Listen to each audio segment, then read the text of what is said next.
All right, good evening, everyone, and thank you all for coming down tonight. We are live from Books and Books in Coral Gables, Florida. So a note for our internet audience at home, if at any time during tonight's presentation you'd like to purchase a copy of the book, just call the number on your screen. We will get it signed for you, and we will get it shipped to wherever you are in the United States free of charge.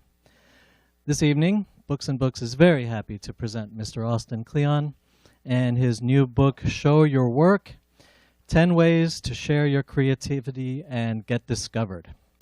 Mr. Kleon is the author of the national bestseller Steal Like an Artist and the redacted poetry collection Newspaper Blackout.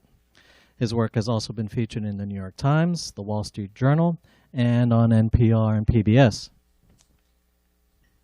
In Steal Like an Artist, Mr. Kleon showed readers how to unlock their creativity.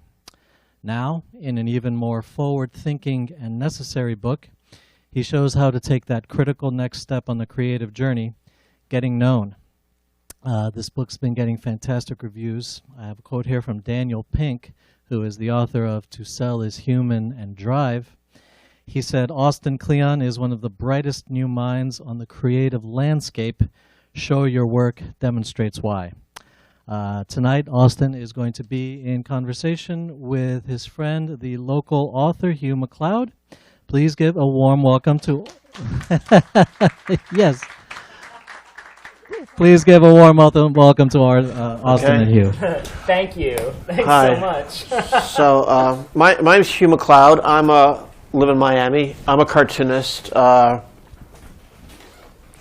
originally from Edinburgh, Scotland. Anybody ever been there? Guess not.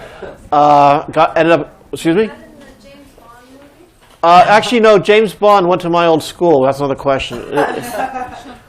Yeah, I actually know Ian Fleming's nephew. So, Sean Connery. Oh, I can put on my Scottish accent. You know, talk like Sean Connery. Anyways, anyways, to make a long story short, I started cartooning about all my life, but about 15 years ago, I got interested in the internet and started blogging online. And I had a book. I draw cartoons back to business cards. And my friend, Austin Kleon, how do we say, we met at South by Southwest. We kind of have like parallel careers. I'm a bit older than him. But we've kind of like done a lot of the same kind of stuff. I copied you. No, actually, my last book, I copied you, so it's okay. But we're both cartoonists. We're both writers who draw. Yeah. And he wrote this really amazing book on creativity called Steal Like an Artist, which was all about how... Well, what it was about? Tell me about it.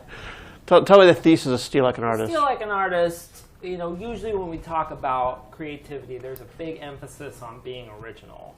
And I don't have any problem with originality. The problem is the way to originality is actually by being very influenced and being influenced by a lot of different stuff and having a knowledge of what's come before you. And that's the way to be creative, is by embracing influence, not running away from it. So so Steal Like an Artist was all about how to take influence into your life and turn it into something new. And he had a great chapter in the book. His mom used to tell him when he was a kid, garbage in, garbage out. And I love that sentiment. Whereas, like, if you let in, like, really good stuff, you'll write good stuff. All you do is, like, well, again, I'm going to ask you to... Yeah, I mean, you know, if all you're doing is reading the 5 crappy blogs that everyone else reads, right? Yeah. And so, you know, we're here. And I think that's always... so it bothers me. I come to these beautiful bookstores. I hate not being able to shop before, you know, because we just...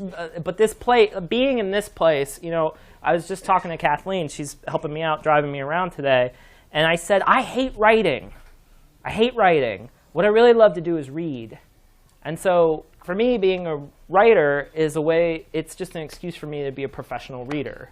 Yeah. I mean, I don't know if that makes sense to you, right? So, I mean, and even my books, in a way, they're kind of collages of stuff I've read. I mean, I'm not sure how much original thought there really is to them. I always feel like there's an artist called Franz Klein, who's like this abstract expressionist from the 50s, who do the coolest paintings ever, in my opinion. And I remember the first time I came across him, I just went, holy hell, holy shit. I want to do stuff as cool as that. And that kind of like you almost kind of want to be worthy. Yeah. And so anyway, so this Steal Like an Artist thing actually started out as a 3,000 word blog post. That was tremendous, and it got like 1 million hits, and it was just like the best thing written in what year, 2010, 2011 was it? Yeah. And then he got a book deal out of it and became a bestseller. So now he's famous and rich, and I hate him. But I'm very proud of him.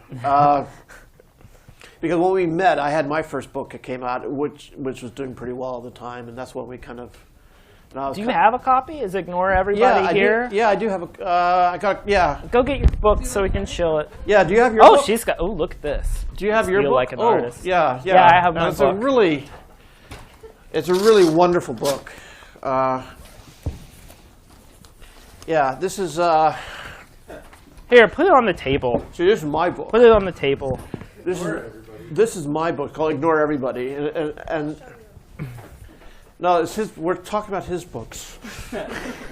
But Ignore Everybody. If you read Steal Like an Artist and you read Ignore Everybody, you will definitely. I mean, I learned a lot from Hugh, and so there's a lot in there that's very, that's very inspired by Hugh. Yeah, but yours was so amazingly well written, though. I mean. Okay, let's stop stroking each other. Okay. You know what? Here's what I've always wanted to do at these things. Does anyone have a really good question they'd like us to answer? Right here. Yeah. I have a good one for you. Okay. I've never heard of you, and I'm gonna. That's okay. look you Oh, up. where are you from? Mexico. Mexico. Yeah. Okay. I know this book was a success, Uh-huh. and it was translated to Spanish. Yeah. And that's great, because I think we're lacking a lot of these kind of books in the Spanish market. And I wanted to ask you, how was the process? Because I know getting into the Mexican market is difficult, because it's like a monopoly. And how was the response from the public? It's a great question. So she asked, what was the process like having my book translated into Spanish? I have no idea. I had nothing to do with it. I know, that's a horror. I hate to disappoint you. I have nothing to do with translations, and so it's weird. I have this whole shelf at home of books that I supposedly read that I can't read. Yeah. And it's weird. Like I have the same thing. This book's been. I got like Javanese and Korean and Chinese and Japanese and Spanish and French and German. Yeah, exactly. And no, what happens when you sell the book? If you have a big publisher, anyways, they'll have international rights, and they'll sell the rights on to publishing houses, and it's like It's free money. Yeah. Because you've already sold the book, and then the publisher sells the book to other publishers, and so you just get a check, and you're like, great. But see, we were having this conversation. We met for breakfast today down at the Big Pink, and pancakes the size of what are they the size of? Big Pink pancakes. Well, the size I was my author career. I was mentored by a fellow called Seth Godin. Anybody heard of him? Yeah, and he was a friend of mine. He wrote this great book called Purple Cow 10 years ago. And he said, Huey, you're not going to make any money writing books, but stuff will happen with your book, so just go write it anyways. Now, he talks a little bit more like this. Yeah, he talks like this. He talks like Woody Allen. You're not going to make a lot of money off of books. But it's kind of like, it's people think if you're not, and this is where Austin and I like talk on the phone like once a week or once a month. And we kind of talk shop and about and what we found out is that we don't really, you get paid for doing books, and your bestseller you get paid a lot, but it's not. It's more of a publishing isn't really. It's not like a day job, is it? It's more of a. I don't know what your royalty statements look like. They're not bad. No, I'm just kidding. They're good for about 4 years. Well, okay, so let's stop here and let's talk about. Hugh has a theory in this book. It's called the sex and cash theory. Yeah. Okay? And the idea is no matter what your work is, there's the sexy job and there's the cash job. Yeah. And so if you are an author, the sexy part is none of it, but actually none of it. Actually, it's all awful. No, no. I mean, the sexy part is, I'm here with you lovely people. I've been in Miami all day. I've met amazing people because of my work. I'm friends with amazing people because of my work. And I get to write. And that's the sexy part. The cash part is going to a corporation and giving a talk about creativity, or doing a, there's always, every job is a job, basically. Yeah. And so one of the things Hugh and I talk a lot about, there's this culture right now, do what you love. It's very rampant in our culture right now. And I always want to caution people about doing what you love, because no matter what you do, it's a job. And there's the sexy part, and there's the cash part. And it'll never be transcended. You said a great point today. It was like, when I was, my background's advertising. I used to work in an ad agency. And like, I'd work my normal job, and then I'd work 2 hours a day on what I loved, cartooning. And now that I'm a professional, I do 2 hours a day working what I love. The rust of the time, I'm sending invoices. It's admin. The rest is admin. Yeah, but I actually don't spend any more time. It's not really I spend no more time I don't spend a lot more time working now than I did when I had a full-time day job. And that's the brutal truth of it. I mean, there's a couple of hours in the morning that I get to be wild artist man in my studio, right? And the rest of it is like answering emails and editing manuscripts and photoshopping and updating blog posts and stuff like that. Right. And so every job is a job, and every job there's sex and cash theory. Okay. So, I got a question for the audience. Why'd you guys come out tonight, besides he's charming and wonderful? Anybody have a question? Or? That's right here. I'm 16. I'm a starving artist. I act. No, wait a minute. You're 16? Yes. And you're a starving artist. I know, it's shocking. Okay. It's shocking. You're young. You're very young. I mean, I'm young, but you're younger. Okay. I act, I sing, I'm practicing guitar. Okay. I write, I read, I'm very artsy. I kind of, I see a point with the Still Like an Artist, because a lot of what I write is influenced from other people. Right. And I find that to be a very interesting aspect, because I know that being original is important. Being original is hey, here's something that no one's ever done before. Please buy it. But without having inspiration, it's not good. What's your question? Boom! What's your question, my lad? Laddie. Laddie. Is that what they say in Scotland? Laddie, yes. What's your question, I get where you're coming, but let's get to the question For a part. youngin' like me, do you have any tips? Because I have a book full of 10 tips for you. Yeah, my lad. It's so good. Off a blog post, and I don't know how people do that. Now that's okay. So let's stop You keep a minute. working. You keep working. Yeah. So that's a great question. All right. So you got famous off a blog post. That is a little bit, yes. But you know what I did up until that point is I was slowly building an audience, just like everybody else. I was putting my work out into the world very slowly. See, the reason Steal Like an Artist, the blog post, hit so well is because, not to shill too hard, I've been showing my work. I've been putting my work. I mean, I'd been blogging for 5 years before Steal Like an Artist came out. And the thing was, the right people read my blog because I put a lot of time into it, and I was very, careful about, there's a seat right here or right there. Yeah. I drew 10,000. You know Andy Capp, the cartoon from the old days? He drew 10,000 comic strips before he got his first gig. Oh my God.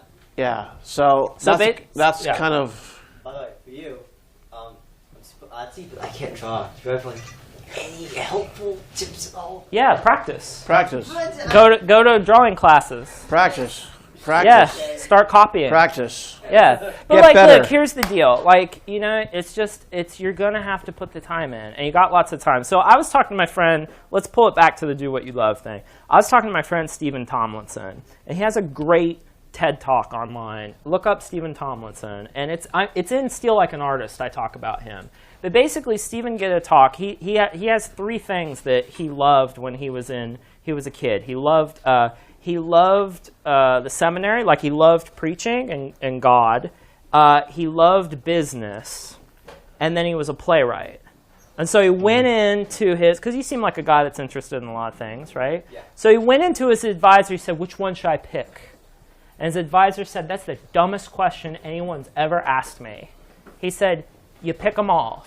So you keep all these things in your life, these passions that are in your life, and you give them time every week. And you keep them in your life, and pretty soon, if you stick with them, they'll start talking to each other.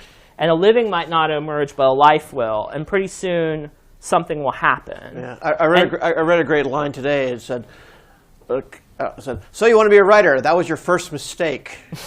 In other words, if you don't want to be a writer, you want to have an interesting life, so you have shit to write about. But I want to go back to Stephen real quick, because what Stephen said was, so that's the first advice: don't discard. Don't cut things out of your life that you really passionately care about, because you'll start getting phantom limb pain. You got to figure out a way to keep your true passions in your life. That's your first thing. The second thing is practice. Yeah. You have to work a lot. And so that was Stephen's replacement for the do what you love thing. Yeah. I saw a hand back there. Yeah, what do you... Hi. Yeah. My son is a sophomore at Brown University. Wow, Brown. Hang on. Spring break? Hang on. Is Bulldog. Bow, wow, wow. Eli, yeah. Alex is passionate about cartooning. He's been doing it. I'm his mother. Okay. Since he was 4 years old. Oh, dear. He's great. He took a class at Parsons. My He son got a went to merit Parsons. award on the film he did. How does he get an internship to Pixar or anything? I know somebody at Pixar. Or with you. An internship with you. Where's he based? Where is he based? In Brown University, but he lives here in Miami with me. You know what you need to do? Where in Miami? Coral Gables. Coral Gables. Can he make it up to Hibiscus Island? I'll give him an interview. Perfect. There you go. All right. And that's why you bring your mom to a book signing. Look at this. Oh, my God. You know what? See us later. See us afterwards. See us later. Give him his info. We're okay. No, hang on. Changing lives. You know, actually, I'm surprised Natasha isn't here, because Natasha has a son who's like 12 and wants to be a cartoonist. I mean, what would you? Who are these kids who want to be cartoonists? I know, this crazy, is awesome. crazy. But what advice? Because what you're. I got one question for you. Okay. What's it like to be a creativity guru? Just kidding. So what he's referring to is someone asked me that the other day. What's it like being a creativity guru? I said, I'm not, and don't call me that. Don't call me that twitchy ever. And like, you know, because like all the stuff I write about is not like some general, like it's not like I sat around and had some theory of art. Like a lot of what I write about is through the practice. Is about through trying to become an artist and try to make a living as an artist. So all the stuff I write about, I feel like the only reason people like it is because I don't have that. I didn't sit around and think of some general theory. This is just stuff that I've learned. I feel like your book is a lot the same way. Yeah. No, I can't imagine doing it the other way. Well, my first book was my actual book. It started off as a blog post called How to Be Creative. And it was just like, it was like you, a 3,000-word rant about, well, how to be, so you want to be creative in life and art and business. Here's some tips. And then it started off as a blog post, and then it turned into a book. And it's... You know, and it's reminding me of something that I want to say to you, too, is that don't, and to someone who wants to be, I want to be a cartoonist. I want to be something, you know, don't let the job titles restrict you or lead you down, because if you had asked me when I was in school, there isn't really a name for what I do. No. I'm just kind of this weird hybrid thing. But that's okay. You know, but if I had said, oh, I got to be a cartoonist, and I got to see Bob Mankoff at the New Yorker, who I met is a great guy. But like, if I have to be in the New Yorker or else I'm not a cartoonist, like that's going to be a hard life for you. But if you think what I really love to do is I like to make drawings with words in them, or you know, if you can get a little bit bigger and think about what is it I really like to do. I really like to draw, and I really like to put pictures and words together. Then it opens up a whole like kind of spectrum of things you can do with your talents. And so you don't restrict yourself to just a job title. I want to be a cartoonist. You say something like, I want to have a career where I put pictures and words together or something like that. And then your avenues open up, and you're not restricted by like certain paths. Yeah. Well, I started I started blogging my cartoons, and then I wrote a couple of books, and you know about them. And then what I do now mostly is I do motivational art for smart people inside corporations. So I do kind of. Instead of those shitty black posters you've seen with like the cosmos and then it's got a little text underneath it like the universe, Hugh makes cartoons and he makes really beautiful, vibrant, colorful cartoons for these corporate. Yeah, we got like Microsoft as probably the best. But there wasn't a no one. Look, when you were starting out, when you were in Austin, Texas, starting to draw for the Daily Texan or whatever, right? That's right. No one was like, hey, Hugh, there's this great career opportunity drawing cartoons for corporations. No, there wasn't. No, I just right? I was kind of like, well, our mutual hero Saul Steinberg said the creative life is led and driven by the need to escape boredom. And see, I lived in an era where I'm old, you see, and there was no internet back then, and so you turn on the TV. There was Michael Jackson and Days of Our Lives. It was kind of suicide kind of inducing. There was no kind of, and so to amuse myself, I drew cartoons, and then it kind of. No, there wasn't. It just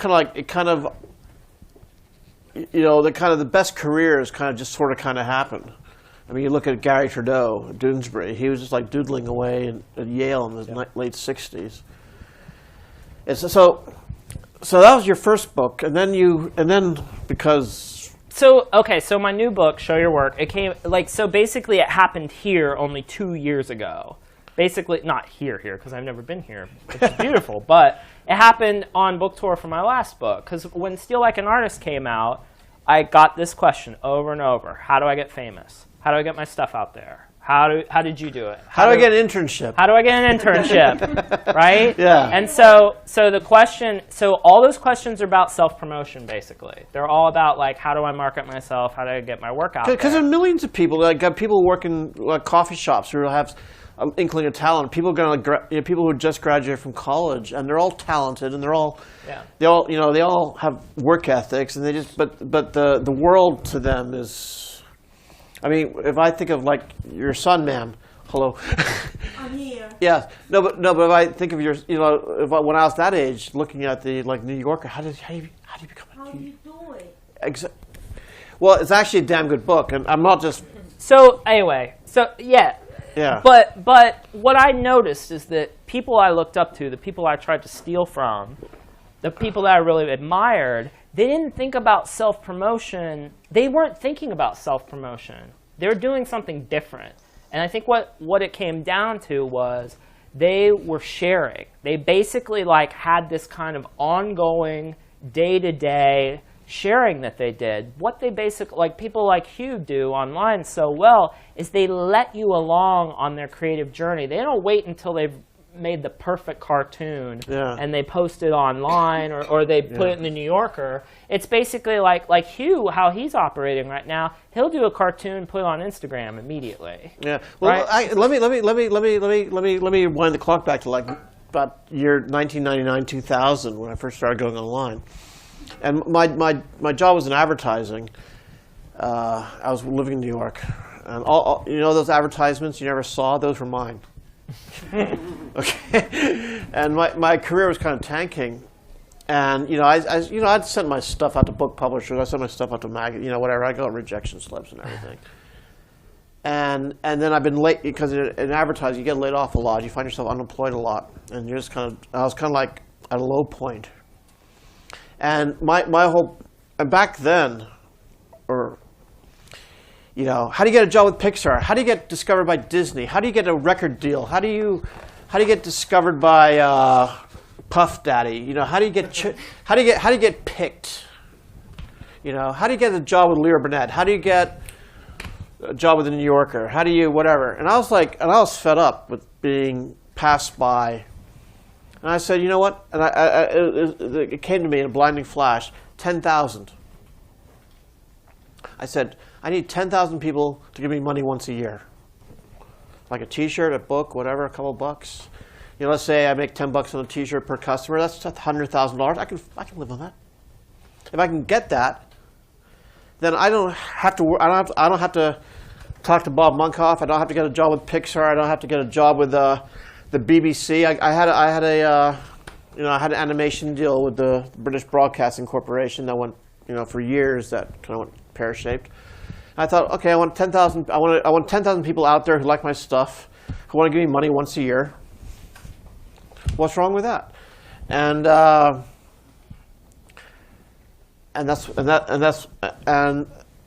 then what happened was the internet came along. Not the internet, but the thing called blog came along.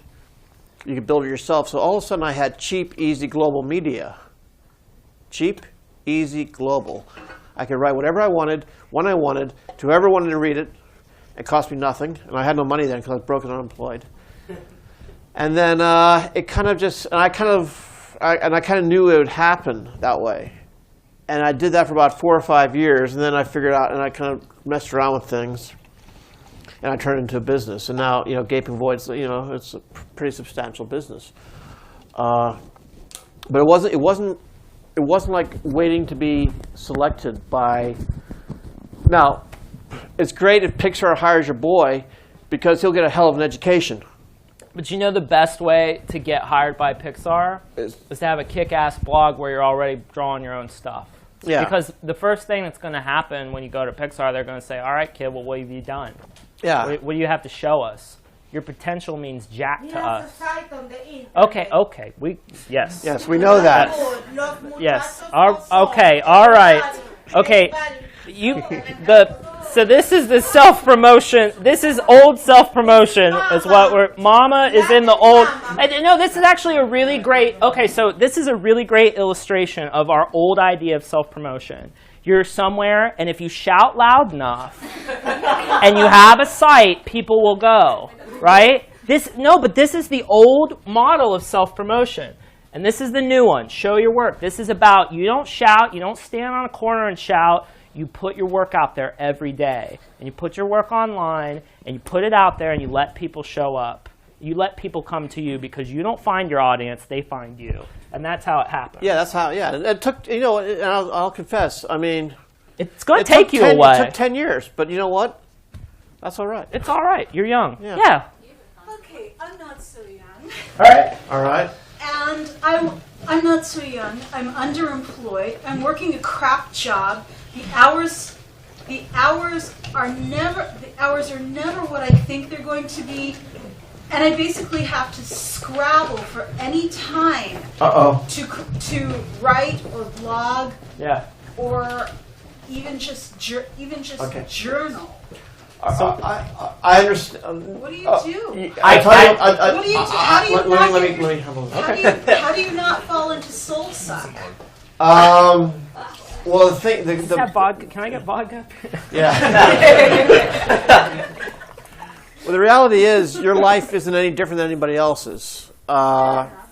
It's like, every artist, especially if you're good, every artist doesn't have enough time. And what I did was, just going back to '97, was I was moving to New York. I was living the YMCA. Okay, I was just like, I had a freelance gig, and so I just started drawing on the little backs of business cards because I say I can handle that. And I said, okay, I'll do one a day. No pain. I wasn't writing a screenplay. I wasn't doing I wasn't like writing a novel. I wasn't like painting. It was just like, I could do it on a train. I could do it on a bus. I could do it on a park bench. But I made sure I did it every day, even if it was like 30 seconds. And so, anyways, so when I was 18, so we're talking about 30 years ago, right? I knew this guy called Hugh Dodd, this is in Scotland, right? And he was like a famous cartoonist in Scotland. Did golf pictures. Anyways, and a very good cartoonist. And I went up to him, and I was just a kid then. I said, so what's the secret? Because, And he went, well, it ain't talent, it's continuity. He said, anybody can draw a great cartoon once, but doing it every day, year in, year out. So what you have to do is you have to find a place in your life where you have continuity, even if it's just 5 minutes a day. As my old piano teacher used to say, it's better to practice 5 minutes a day every day. Than to like have a marathon session once a week for 6 hours. Just do it. If you have enough time to watch one TV show a day, you have enough time to be an artist. I got this too. Don't say, because I always feel like if I don't read, people are going to feel cheated. So I'm going to read this passage, okay? Okay. All right. Don't say you don't have enough time. We're all busy, but we all get 24 hours a day. People often ask me, how do you find the time for all this? And I answer, I look for it. You find time the same place you find spare change, in the nooks and crannies. You find it in the cracks between the big stuff, your commute, your lunch break, the few hours after your kids go to bed. You might have to miss an episode of your favorite TV show. You might have to miss an hour of sleep, but you can find the time if you look for it. Austin? Yeah. Yeah. Actually, I picked up your book before I came here, and I just glanced at something. Yeah. And you were talking about owning up, like not. It was really fast, but something about like once you have a style or something like that, it's like you should like own up to it. Don't edit yourself. Oh. Or don't. Can you speak to that a little bit? Oh, are you talking about the no guilty pleasures type, or I don't? No, it was from Show Your Work. Sometimes I forget what's in my own book. Like Yeah, don't be your own worst critic or don't edit yourself. Oh well, yeah. That's good. once you read. I mean, it's funny how much the. Yeah, I was gonna. I have a passage from my book, which is kind of a preface to what he said. Chapter 29 said. This is a bad idea. No. This is a really bad idea. I'll do it once. It said, read it. Power is never given, power is taken. People who are ready give off a different vibe from people who aren't. Animals can smell fear and the lack thereof. The minute you become ready is the minute you stop dreaming. Suddenly no longer is about becoming, suddenly it's about doing. I'll keep it short. In other words, find even this quarter of an hour, like you do meditation, right? Find 50, Yeah. you don't start off meditating by doing it 6 hours a day. You start with 10 minutes, 20 minutes? Yeah. Find 20 minutes and make sure you just do it every day. I wrote my first book on my commute to and from work and on my lunch break. It was an hour, and that's when I worked. I was working a 40-hour-a-week state job, and it was a good job, but it was it was. But what you have to do is you have to give yourself you have to be kind of creatively economical. In other words, if you become so ambitious and so crazy trying to do something, if you just do like something kind of simple like write a little sonnet or something, Yeah. I think people get weighed down by their potential. I like this question. So basically, like, it's funny that you say like once you figure out your style, because in some ways when you figure out your style, you're dead in the water. Like there's a thing with art, whereas when you kind of come into a style, there's the potential for it to get kind of solidified, and you feel like you're not learning. But I like what you said about owning up. I don't think I said that, but maybe. Yeah, fine. Yeah, I don't know. It's like, but I think like what I'm trying to do and Show Your Work is just that if you share the things you love, if you're honest. Okay. Read it out. Share your taste and your influences. Have the guts to own all of it. Yeah. Don't give in to the Don't give in to the pressure to self-edit too much. Yeah. Don't be the lame guys at the record store arguing over who's the more authentic punk rock band. Hey. Being open and honest about what you like is the best way to connect with people who like those things too. Yeah. That sounds great. Yeah. That sounds like a bestseller to me. No, but it's true. Like, okay, so that part I wrote, that's in a section called No Guilty Pleasures. And one of the things I tell people is that the quickest way to find your style or the thing that you're really into is to just not to really, I was just at this amazing apartment. It was just incredible. The Sackners, who live here in Miami, they have this incredible art collection, and it's just this wonderful art collection. But there's a documentary about them called Concrete that you should watch. But there's an artist in there called Tom Phillips, and what Tom Phillips says in that is he says people think that art comes from being clever. It doesn't. Art comes from being sensitive. He says, the thing is the artist's spirit is that you might not know what this thing is, but you can sense that something's going on there. And so what he's talking about is that there's this internal, it's your guts, it's your nerves and your guts. There's something in there that you respond viscerally to stuff. And that's where art comes from. And the things that we really love, it's like the first time you're around the person you fall in love with, right? It's like it's the same impulse.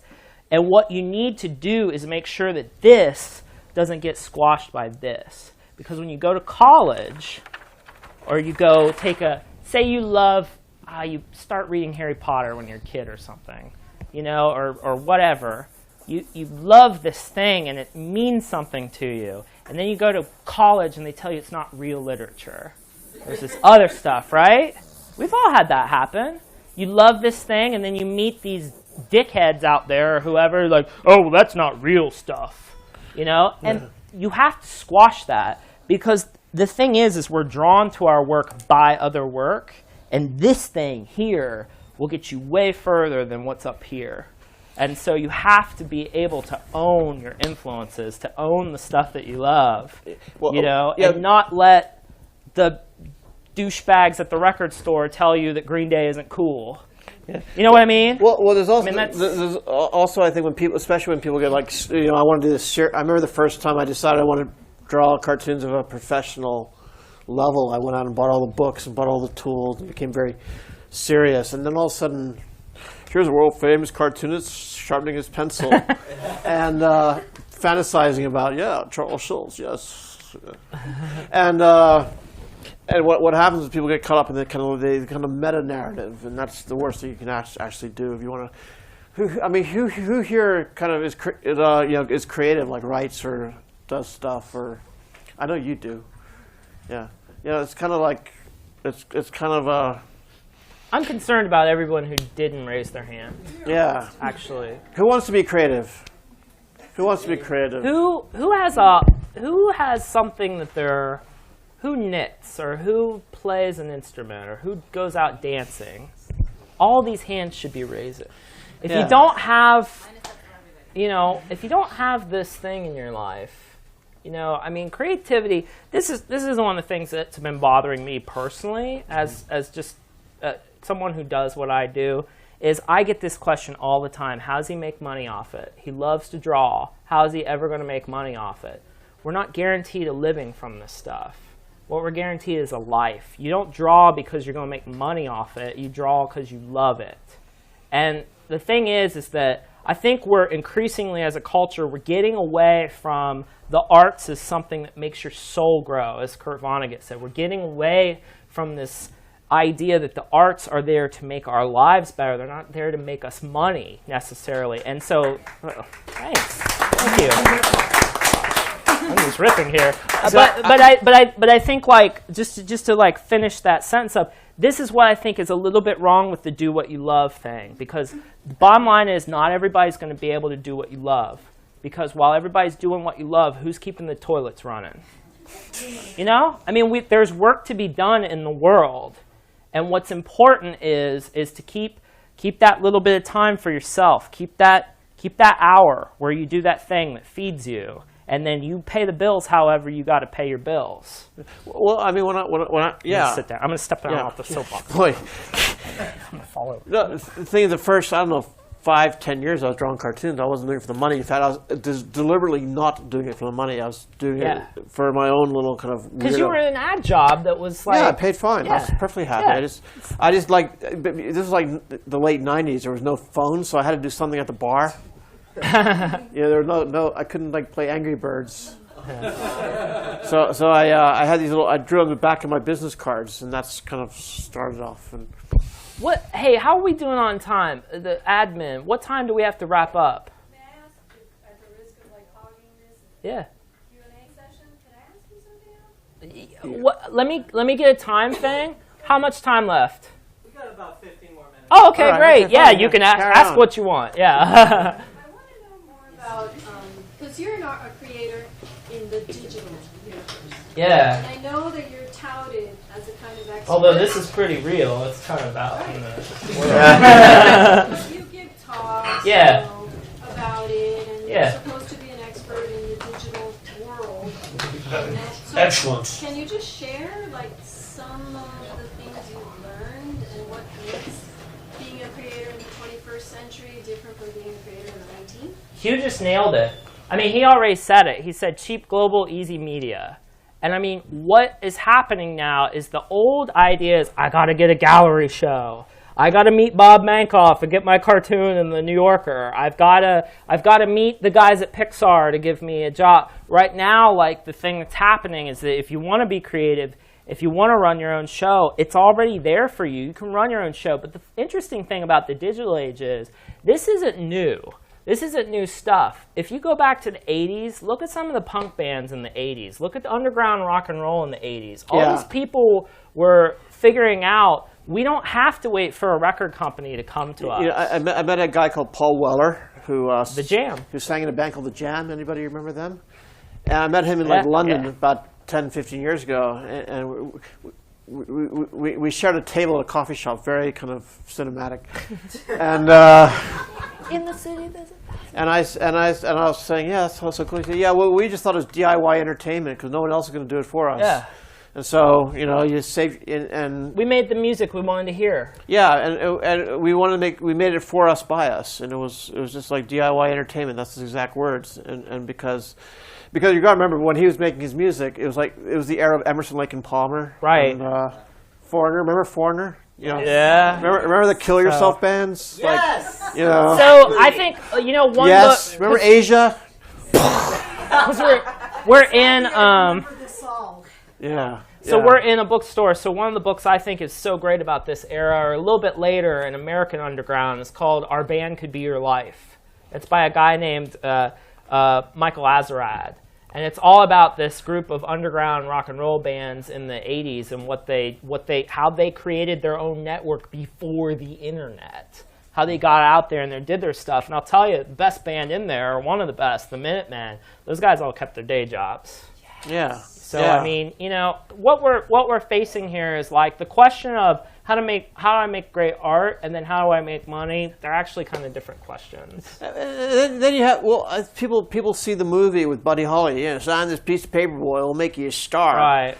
And what they realize is, like, you're just one piece of spaghetti in a big bowl of pasta that the executives are going to throw at the wall and see which one sticks. And that's all you are. You know what I mean? You're just like... It's like my agent says, all publishing is self-publishing. At the end of the day, you're the one running the show. And so, like, it's always your show today. Today, it's your show. I mean, we both have books published by major publishers, but we run our own shows. They just put them on paper and get them in these beautiful books. Yeah, my main driver of business really is my email newsletter, and I highly recommend that. I send out to like 50,000 people a day. Here you go, cartoon. Well, this is the other thing that I've been kind of obsessed with lately, is that there's all this talk about social media and all these new platforms and stuff. It's great. It's great to jump on social media, build your own platforms and stuff. But how long have you had gapingvoid.com? 13 years. I've had mine for 10. Right. What are you building that's going to last a decade from now? Yeah. Because right now it's like, jump on Facebook, jump on Twitter. Anyone remember MySpace? Yeah. No. It's like you have to ask yourself in the short term, what am I doing right now that I can share? But also, like, what am I building that's going to last over 10 years? Because it's going to take you a while. I still print a work from the actual drawing as you're 15 years old. Yeah. Let's see. We got 10 more minutes, right? Quick question. What are your blogs, and what like since I write, I need to get out there, so what site would you recommend? Your favorite blogs or our blogs? What did you ask? Did you ask what are our blogs? Yes. You didn't do your homework, did you? No. You gotta do your homework, son. 16, you go home, do your homework. Go get Hugh's card. Yeah, my card. What about yours? Yeah. Is this never card? Are you from Boston? I'm English and Italian, so I have this really... We're in England. Cool.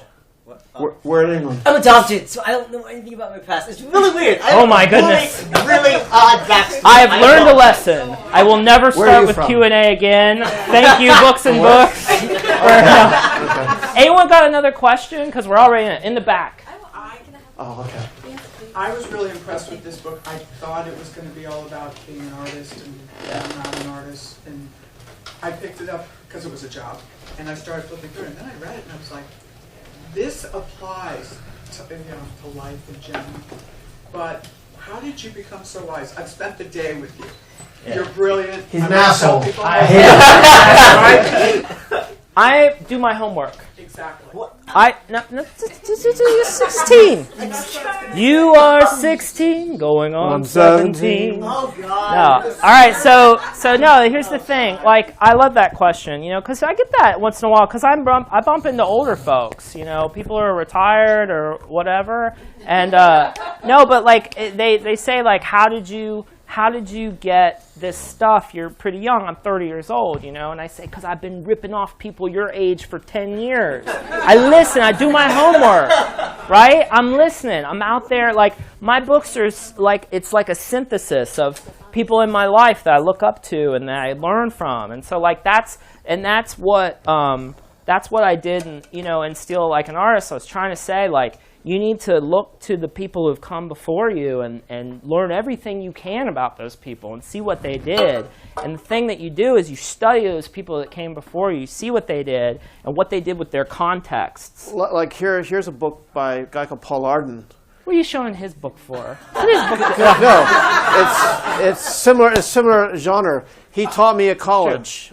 He lectured me at college. And I ripped a good deal of Yeah. design-wise. This idea of like big. So Paul Arden, big headlines, lots of illustrations, right? Yeah. When British advertising was the best in the world in the 80s, he was one of the top creative directors. He was a complete genius in the 80s. A bit like Duran Duran, But to just like wrap that up in a package is, I think we've lost. And what makes me really angry about, you guys have watched American Idol, right? You've seen X Factor. Pick me. I'm going to do a version of a song by, and they'll say, I'm going to do Mariah Carey's I'll Be There. Mariah Carey didn't write that song. Who did the first big hit? Who knows? Jackson 5? Right? Yeah. So there's no sense of history anymore. We got all these people coming out here that think they just exist in a vacuum. And what I want to tell you all is, whatever field you're in, whatever your job is, learn everything there is to know about that field. Be a student of your field. Go back and learn about these people. Think about what they did in their context. Look at it, and then look at your context. Look at the context around you, and then think about how you can take their lessons and apply them to your own life. Right. Yeah. I think that's a good place to start. Yeah. Thank you. Thank you for coming. Thank you so much. I'm going to be across the way signing. He is correct. We have Austin's as well as Hugh's books for sale at the counter over there. The signing table is going to be over on the east side of the store. And that was a lot of fun. Let's please give them another hand. Thank you very much.